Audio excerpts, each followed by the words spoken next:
अनुपमा गौतम को पिछली बार की मार याद दिलाती है और कहती है, इस बार मार मार के तुझे गटर में गिरा दूंगी। इस बात पर गौतम बोलता है, औरतों के मुंह से लड़ाई की बातें अच्छी नहीं लगती हैं, जिस वजह से अनुपमा कहती है, तुझसे लड़ाई नहीं, तेरी पिटाई करूंगी, क्योंकि लड़ाई तो बराबर वालों से की जाती है और वो तू है नहीं। ये सुनकर गौतम हंसता है और कहता है कि माँ घर में बच्चे पालने के लिए होती है, लड़ाई करने के लिए नहीं। अनुपमा जवाब देती है, अगर ऐसा होता तो माँ दुर्गा शेर की सवारी नहीं करती। माँ जब परिवार पर आफत आए तो उसकी रक्षा के लिए लड़ती भी है। अनुपमा गौतम को कड़ी वार्निंग देती है कि वो अंश और प्रार्थना को शादी के बाद भी परेशान करने की कोशिश न करे, वरना मैं मुंबई से आकर उसकी धुलाई करूंगी। गौतम गुस्से में कहता है, तुमने मेरा घर तोड़ा है, इसलिए मैं भी तुम्हारे पोते का घर नहीं बसने दूंगा। अनुपमा कहती है, तुमने अपने ही पैर पर कुल्हाड़ी मारी है, प्रार्थना पर जुल्म तुमने किए हैं, तो घर टूटने का क्रेडिट मुझे क्यों दे रहे हो? तुम अपनी हालत के जिम्मेदार खुद हो। गौतम हैरान हो जाता है। दूसरी तरफ ईशानी और परी वीडियो कॉल पर बात कर रही होती हैं। ईशानी परी से कहती है, राही और माही तो घर नहीं आती, लेकिन तुम तो घर आती रहती हो, फिर तुम शादी में क्यों नहीं आ रही? इसी बीच राही भी ये सब सुन रही होती है। ईशानी पूछती है, कहीं तुम सब मिलकर कोई सरप्राइज तो प्लान नहीं कर रही हो? परी को ख्याति की बातें याद आती हैं। ईशानी उससे जवाब मांगती है, तभी ख्याति आकर फोन छीन लेती है और गुस्से में कहती है, क्या तुम दोनों को बात समझ नहीं आती? तुम दोनों वहां नहीं जाओगी। ख्याति गुस्से में चीजें फेंकने लग जाती है। परी और राही उसे रोकने की कोशिश करती है। ख्याति प्रार्थना के लिए बनाई गई ड्रेस को फेंकती है, तभी पराग उसे पकड़ लेता है। ख्याति चौंक जाती है। प्रेम भी वहां आता है। ख्याति पराग से कहती है, इस घर से अगर कोई भी प्रार्थना की शादी में गया तो ये हमारी बेइज्जती होगी। पराग शांत लहजे में कहता है, प्रेम ने बहुत समय बाद आपको मां माना था, लेकिन प्रार्थना ने हमेशा आपको मां का दर्जा दिया, फिर भी आपको गुजरा हुआ बेटा दिखता है, जिंदा बेटी क्यों नहीं दिखती? ख्याति हैरान हो जाती है। पराग गुस्से में पूछता है, क्या आपको अपनी बेटी दिखती है या नहीं? ख्याति ये सब सुनकर चुप रह जाती है। दूसरी तरफ गौतम गुस्से में अनुपमा से कहता है कि मैं तुम्हें और उन दोनों को नहीं छोड़ूंगा।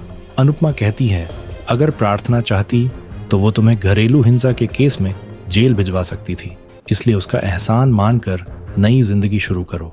अनुपमा गौतम से साफ कहती है कि पहले तुम्हें प्रार्थना बचा लेती थी, लेकिन अब तुम्हें कोई नहीं बचाएगा, क्योंकि अब वो अंश के साथ है।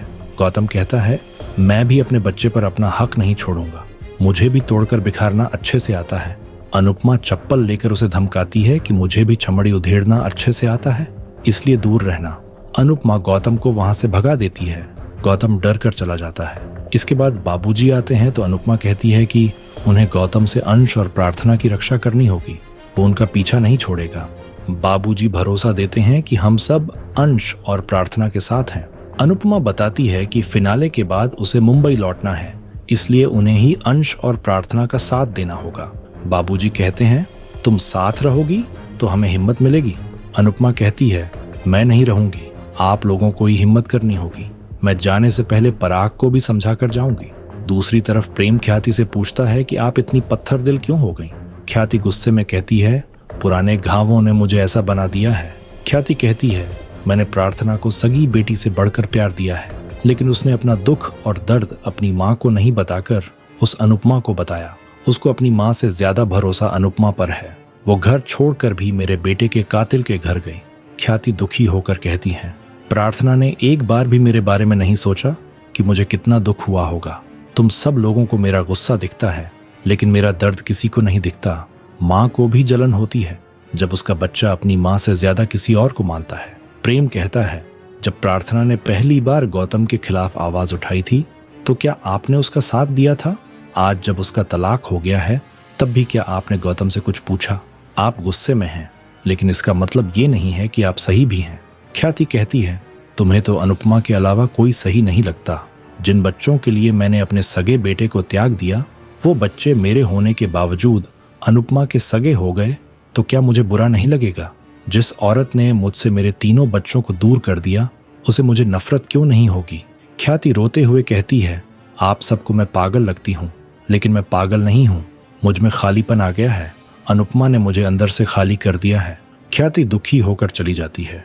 प्रेम और पराग हैरान रह जाते हैं। दूसरी तरफ तोशु व्हाइट बोर्ड पर अपने लालच का नया प्लान बना रहा होता है। ये मेरे अमीर बनने का हिसाब है। तभी पाखी वहां आती है और उसे पूछती है कि ये क्या है। तोशु उसे बोर्ड दिखाता है और बताता है कि कोठारी परिवार में से मोटिबा जल्द ही भगवान के पास चली जाएगी और प्रार्थना को बच्चा होने के बाद कोठारी परिवार अपना गुस्सा भूल जाएगा। उनकी सारी जायदाद प्रेम, प्रार्थना, राजा और बादशाह को मिलेगी। राजा का हिस्सा परी का भी होगा और प्रार्थना का हिस्सा अंश का होगा। उसके बाद परी और अंश के हिस्से से हम मालामाल बन जाएंगे। पाखी की आंखों में भी चमक आती है।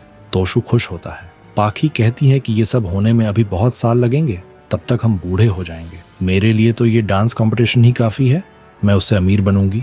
तोशु और पाखी बहस करते हैं और तोशु पाखी को भगा देता है। तोशु अपने इस प्लान को लेकर बेहद खुश होता है। दूसरी तरफ राही अंश के बचपन की फोटोज देख रही होती है और उसे याद करती है। प्रेम आता है और राही से कहता है कि अगर तुम्हारा शादी में जाने का मन है तो खुद को मत रोको। तुमने अंश को हमेशा अपना भाई माना है, तो क्या भाई की शादी में बहन नहीं जाएगी? राही कहती है, मैं माँ को दुख नहीं दे सकती। प्रेम कहता है, हमें प्रार्थना की खुशी भी देखनी होगी। वो भी उम्मीद कर रही होगी कि उसके मायके वाले आएंगे। राही कहती है, तुम प्रार्थना की खुशी में शामिल हो जाओ और मैं माँ के दुख में शामिल हो जाऊंगी। प्रेम कहता है, तुम्हारे जाने से माँ का दुख कम नहीं होगा। उनका दुख एक दिन का नहीं है, लेकिन प्रार्थना की शादी में हम सिर्फ एक बार ही शामिल हो सकते हैं। रिश्तों में दो नाव पर ही सवार होना पड़ता है। इसी बीच पराग प्रार्थना के लिए शगुन लेकर आता है और कहता है, शगुन मायके से जाता है और मेरी बेटी की शादी का जोड़ा और शगुन भी मायके से ही जाएंगे।